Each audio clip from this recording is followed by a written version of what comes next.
bro, I want you to imagine this for a second, yeah? Imagine something bad happens to you. Hopefully not, right? But let's suppose something bad happens to you. Like a problem arises, you lose something, you get into a stressful, awkward situation. How would you react? You'll probably become really anxious, right? Really stressed. And that's probably what happens nowadays to you, right? You get into a bad situation and life's over, right? It's the end of the world.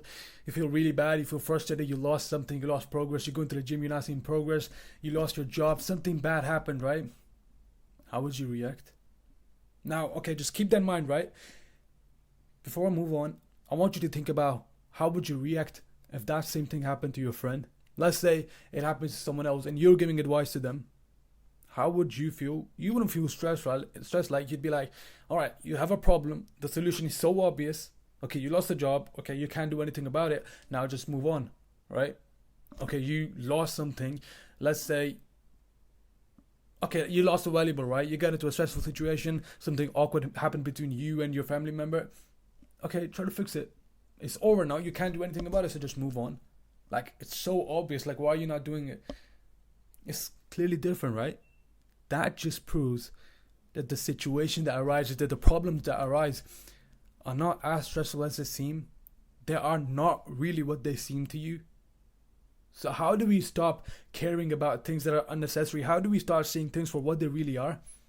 Because, bro, we leave this selfishly and stupidly all the concerns, all the negative feelings to ourselves. When it comes to others, we don't feel anything negative, right? It's not stressful, it's not anxious. It's so simple, just do what you have to do, right?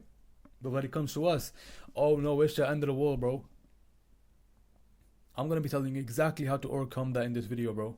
Now, before I move on, my personal experience with this, bro, this method, this mindset, in fact, I've used it and it changed my life. Bro, I used to be so anxious, especially when going into a new school, going into a new class, or even going into different exam hall centers where I've never been to before, and with people that I've never met before. I used to be so anxious. Ever since I started implementing this mindset, I actually feel confident and sometimes even look forward to going to these events, these meetups, this going into a new school, looking forward to making new friends. This is a game changer, bro. Okay, now, in the words of some ancient guy, I forgot his name, it's either Greek or Chinese, I don't care, but what he said was, you have a perceiving eye and an observing eye, right? Now with you, when a problem arises to you, you see through the perceiving eye, right? I'm going to explain what these are. And when you see your friend's problem, you see through the observing eye. You're observing something, right?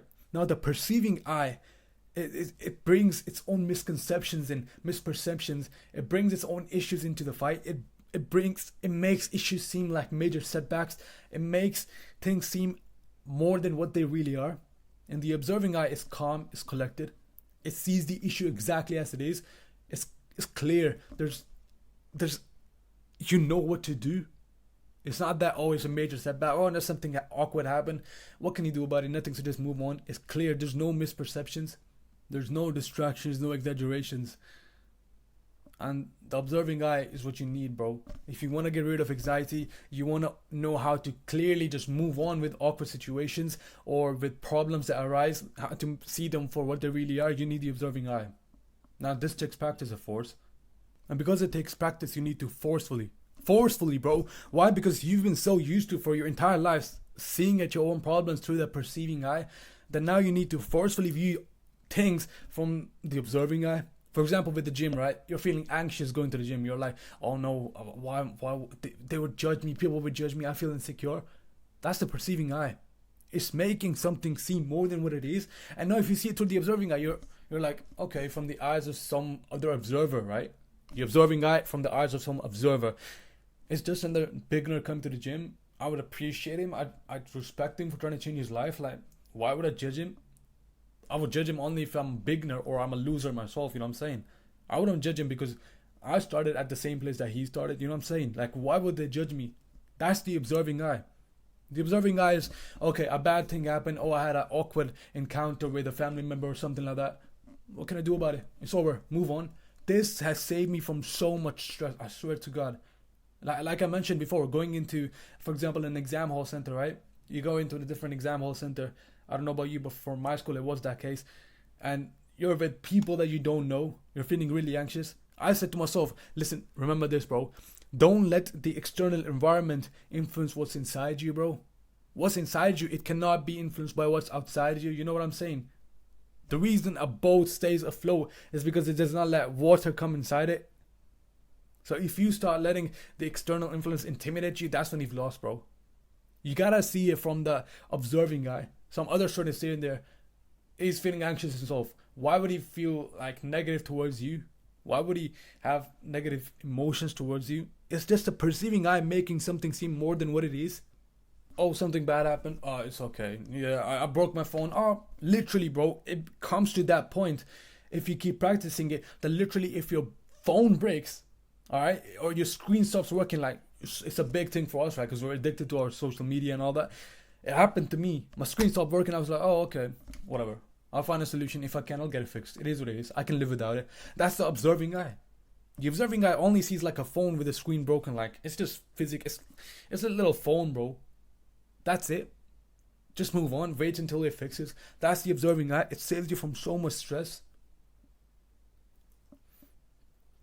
Now, of course, bro, if you're a loser and more importantly, you're not working to improve, then it will show. People will see that, okay, this guy's a loser. Like, why should I respect him? He doesn't respect himself enough to go to the gym or stop, indulging in bad habits. Why should I respect him? Now, obviously, that will happen. But this one thing that I've noted down on my notes app on my mobile phone, if you're working on something, being insecure about it is foolish. If you're actually going to the gym, why feel insecure? Because you're actually trying to improve yourself. And everyone else respects that. Because again, you're seeing through the observing eye. Through the observer's eye, you're trying to improve yourself, so I respect you. And like I said, bro, this is an exercise. Mental fortitude is important. It's as important as physical fortitude, right? Maybe even more. So you need to train this exercise. You need to put in the reps, bro. But the more skillful you become at seeing things for what they really are, the more perception starts to work for you, not against you. The more you keep showing up to the gym, regardless of how you feel, the more it becomes that, okay, no one is actually judging me. Like, I feel comfortable here. The perceiving guy was just lying to me. I should start seeing through the observer's eye now.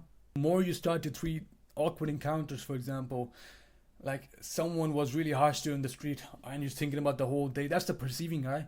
The perceiving eye is seeing it as something more than what it really is. It's thinking that, oh, that thing that he said is still impacting me. Oh no, what should I do? Should I work on this?